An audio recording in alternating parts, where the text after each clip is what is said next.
we had this plane with the baddies in that was supposed to spot Hannay on the moors, this little tiny little dot running across the moors, and then zoom in and isolate him.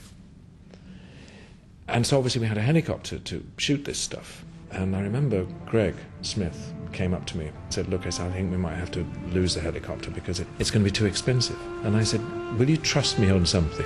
He said, as an actor and as a moviegoer, I said, if you don't have those high shots of the moors of Scotland and this tiny figure, the film becomes a television film.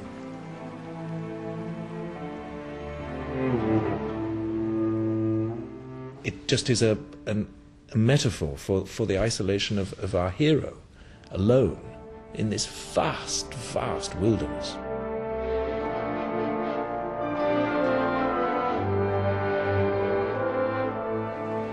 Which brings us back to Morton Castle, a 15th century ruin which has stayed largely out of the history books and appears fleetingly in the film. Shooting took place in February, and the production had to struggle against the weather. 25 years ago, Ben, and nothing's changed. The rain's still coming down, the wind whistling across. And I remember it was an appalling day when they came here. It was a little scene they had to make between Hannay and Alex and David Hamilton, where they changed clothes and they found out where to find Scudder's notebook. They spent all day sort of in caravans or under umbrellas waiting for the rain to stop. She was frozen stiff and had to be carried across muddy fields to the gate leading into the castle, with myself and another stand-in girl carrying umbrellas to try and shield her. So what was your involvement in 39 Steps? Well, I had several jobs, Ben. I was a sort of coordinator of extras, looking after them from the local Amateur Dramatic Society and making sure they got on the buses and the minibuses and out to the various locations at the right time. And in addition to that, I became a stand-in for Robert Powell, which is literally what it means. You stand in front of the camera while the director and the camera crew set up the shot. And then at the crucial moment, when your big moment's about to arrive, you've got to get out of the camera line and the leading actor comes in and does the scene. For one local, there was their own scene with the big star. Robert Powell first encountered me in a bothy where I was sheltering from the rain. Then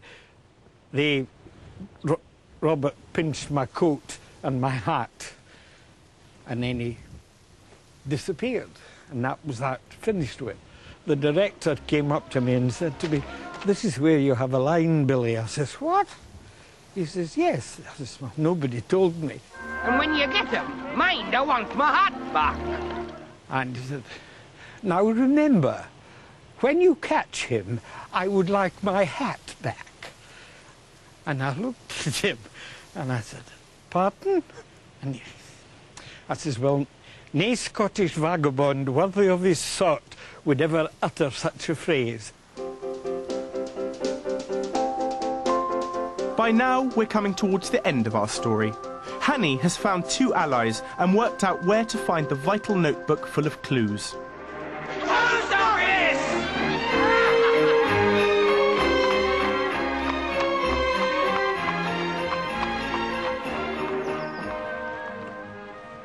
And this is where they came, the tiny Scottish village of Durrisdeer. This was the post office where he came to collect the notebook. But in fact, it was never a post office at all, but just a private house mocked up to look like one. It was simple.